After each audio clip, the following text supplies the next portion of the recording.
खामोश रहेंगे तो आने वाली नस्लें हमें माफ नहीं करेंगी। हम उन आने वाली नस्लों की बेहतरी की लड़ाई लड़ रहे हैं।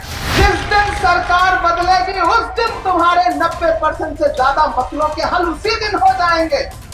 चाय बेचने वाला पूरा भारत बेच रहा है,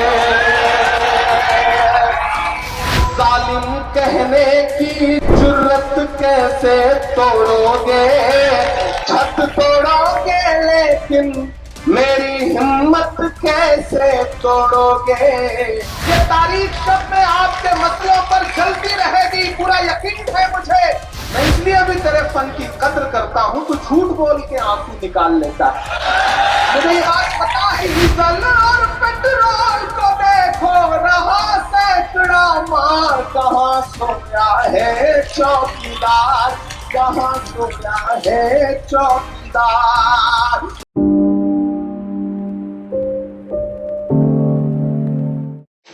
कि जब आग लगती है तो न तो वो बरगद बचते हैं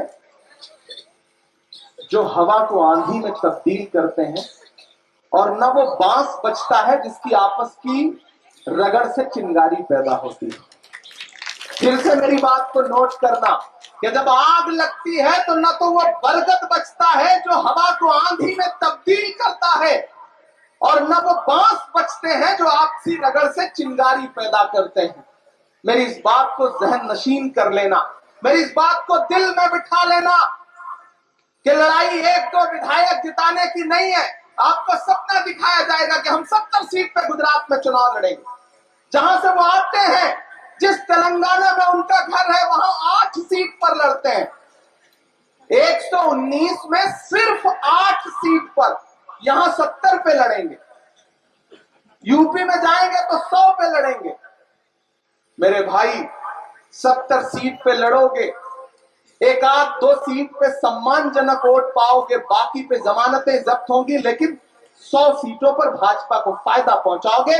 जैसे अभी गोपालगंज के चुनाव में 2000 से महागठबंधन का प्रत्याशी 1700 वोट से हारा, लेकिन उन्होंने वोट कितने काटे? 1200, 12,000।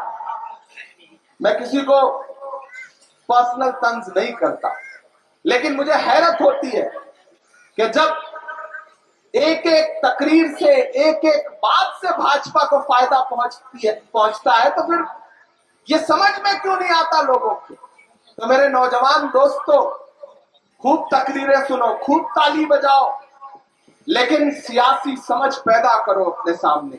ये लड़ाई मैंने कहा ना, एक दो विधायक जिताने हराने से हल नहीं होने वाली है। सरकार कैसे बदलेगी इसकी हिकमत सोचो। जिस दिन सरकार बदलेगी उस दिन तुम्हारे 90% से ज्यादा मसलों के हल उसी दिन हो जाएंगे।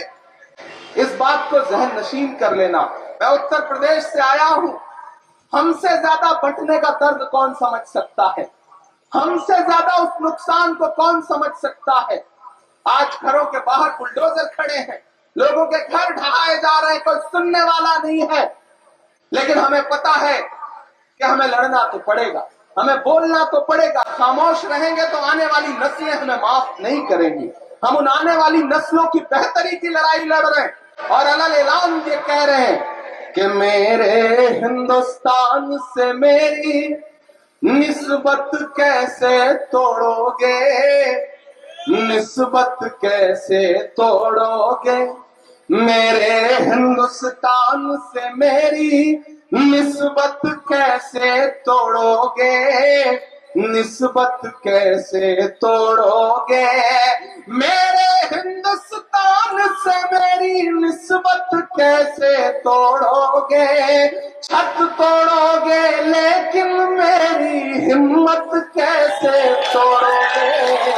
मेरे हिंदुस्तान से मेरी निस्बत कैसे तोड़ोगे, निस्बत कैसे तोड़ोगे।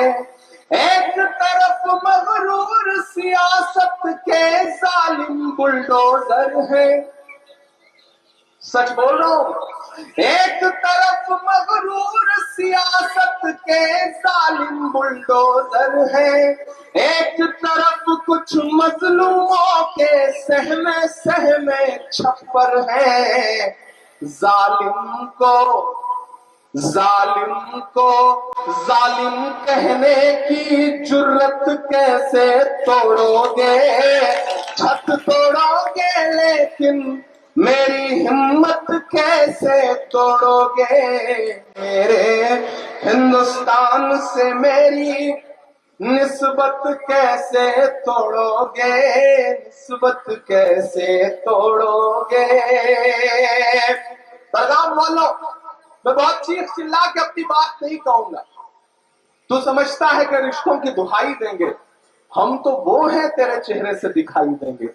तू समझता है कि रिश्तों की दुहाई देंगे, हम तो वो हैं तेरे चेहरे से दिखाई देंगे। फैसला लिखा हुआ रखा है पहले से खिलाफ, आप क्या खाक अदालत में सफाई देंगे? हालात पांव खड़े हो गए, इसलिए मैं फिर से आपसे कह रहा हूं कि इस बार ये एक्सपेरिमेंट का इलेक्शन नहीं है, प्रयोग करने का इलेक्शन नहीं है।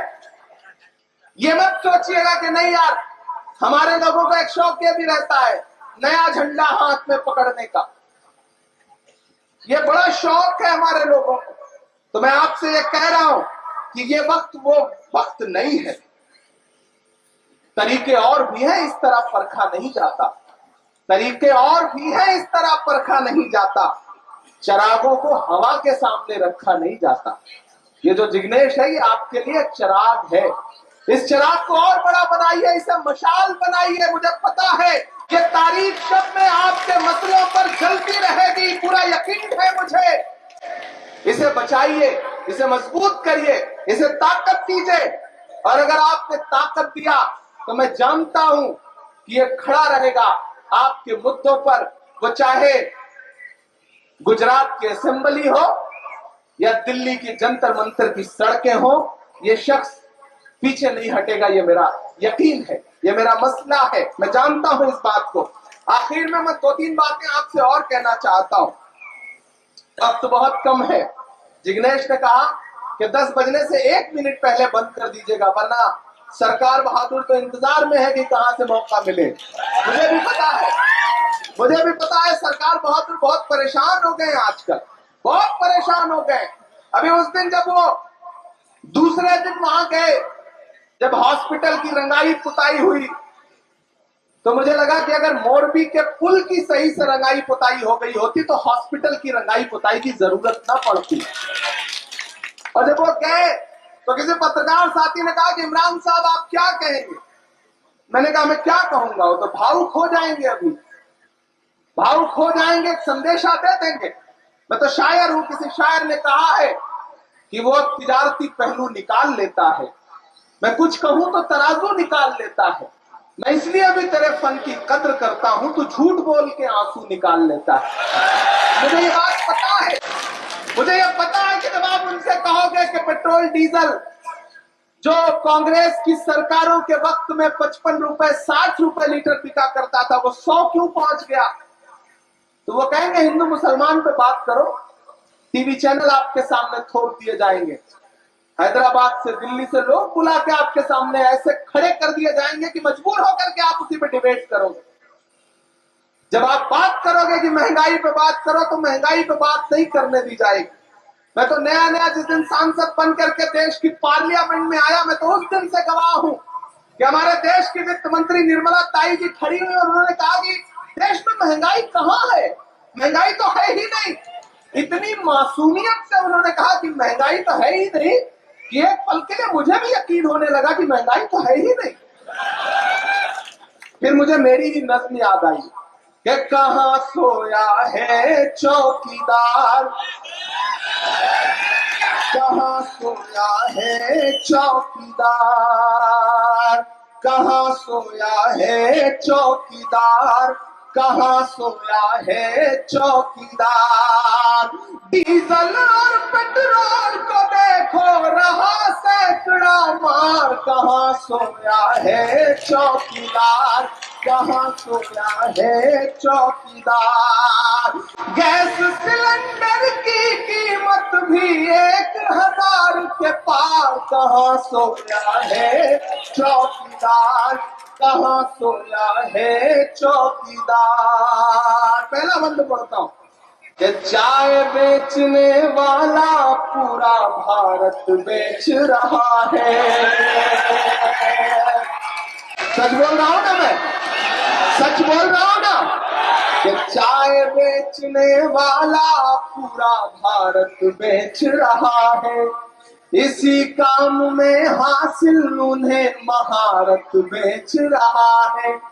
रेल बिक गई, तेल बिक गया, बिका हवाई अड्डा। रेल बिक गई, तेल बिक गया, बिका हवाई अड्डा। सब कुछ बिकता देख के खुश हैं अपने जेपी नड्डा। जनता महंगाई की मारी करती हाहाकार। कहाँ सोया है चौकीदार, कहाँ सोया है चौकीदार, कहाँ सोया है चौकीदार, कहाँ सोया है चौकीदार। लेकिन अलग ऐलान ये कह के जा रहा हूं, जिग्नेश मेरे भाई इधर आओ।